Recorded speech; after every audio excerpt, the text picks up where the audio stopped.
Students, we were discussing the tissues. Now we will compare the plant tissues and animal tissues. How plant tissues are different in structure and function, and what type of differences are found in animal cells. So we will make a comparative analysis of both. Plants and animals are two different organisms. As we know that plants are autotrophs because they can synthesize their own food, and each and every animal or human being is dependent on that food that is synthesized by plants, either directly or indirectly. So if the energy is being provided to you, you are not synthesizing your own food, then your cells are devised in such a way that you will be dependent on that source of energy.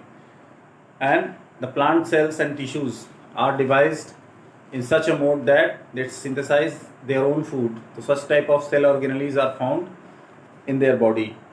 Growth and development. Each and every cell that is found in animal and human body is on same pattern of growth and development. But in plant cells, in plant body, each and every part of the plant is not on same growth and development, because in some parts there is meristematic tissue. As you can see, the classification of plant tissue is mentioned over here, and the tissues that are found in plants are mainly divided in two categories.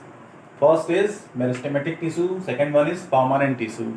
In meristematic tissue, cell division is happening at a very fast rate. That's why where growth is noticed, there is meristematic tissue. After that, that tissue will be converted into some other form. So if any growth or elongation in the plant part is being noticed, then you can simply understand that cell division is happening at a very fast rate and meristematic tissues are found there. And if there is no cell division, the growth and development is not being mentioned at a very fast rate, then there is permanent tissue. So we will see how plant and animal tissues are different. Plants are stationary or fixed. This is the most important feature that differentiates plants and humans. There is no need of locomotion in plants, but there is movement in every animal and human being. So if movement is there, requirement of energy is also high. If there is no movement, as you can see in your own life, any day when you are involved in physical activities, then your energy is being burnt. So you need more calories that day. So your food intake will also go high on that day. And if you are not involved in any physical activity on any particular day, then your energy requirement will be low and you will need less food on that day. In the same manner, plants, there is less biological reactions because locomotion is also not there. Trees are fixed at a particular place. Okay, this is the basic difference that is making them consume less energy. Another difference, animals are heterotrophic organisms. They are dependent on plants for their energy. Plants are synthesizing their own food. Okay, so the first difference was movement. Second one is growth of cells is uniformly distributed in animals. You can notice the growth of any small children. You can notice development in each and every part of the children, but in plants, growth pattern is not same in each every part.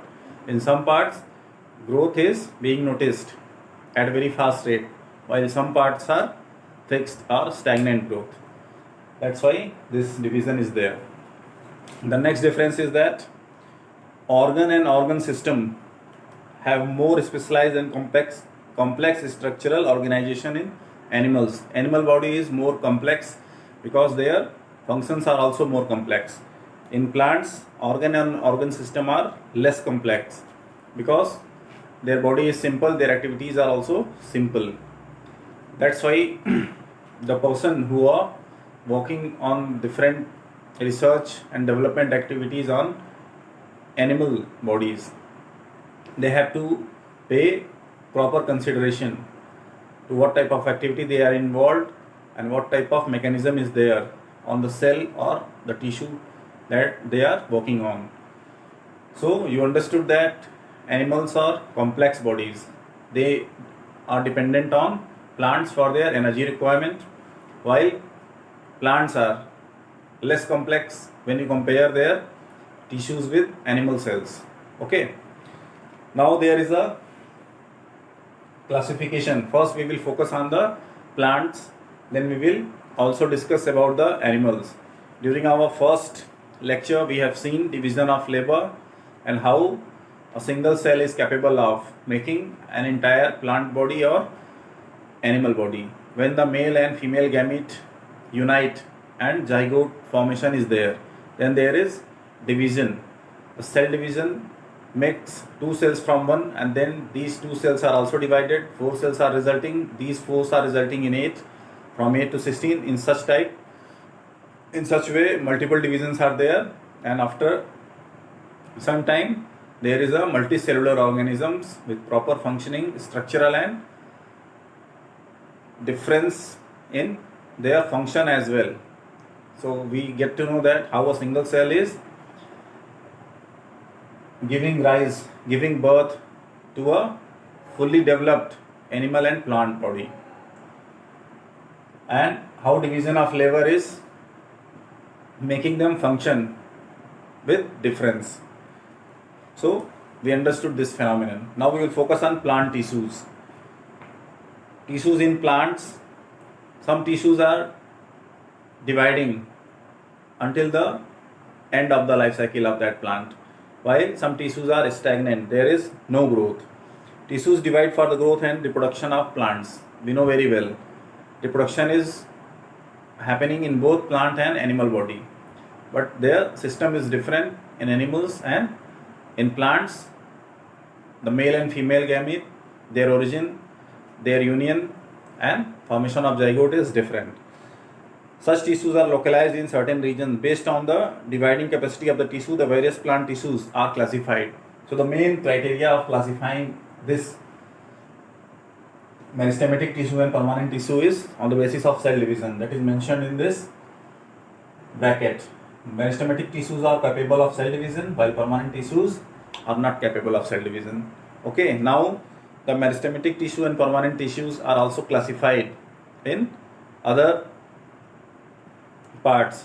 Like the meristematic tissues are divided in apical, lateral and intercalary meristem, and the permanent tissues are simple as well as complex. The simple ones are parenchyma, collenchyma and sclerenchyma, and the complex are phloem and xylem. We know what are the functions of phloem and xylem in plants. So we will discuss all these things in detail in our coming lecture. We will focus on first the classification of plant tissues. Okay, so I hope all of you will go through the textbook of biology, try to focus on this classification, how the differences are giving birth to division of labor in plants, how different types of structures are formed, how xylem, phloem and all the complex tissues are resulting from a single cell of zygote. All these things will be discussed in our next lecture. Okay, thanks.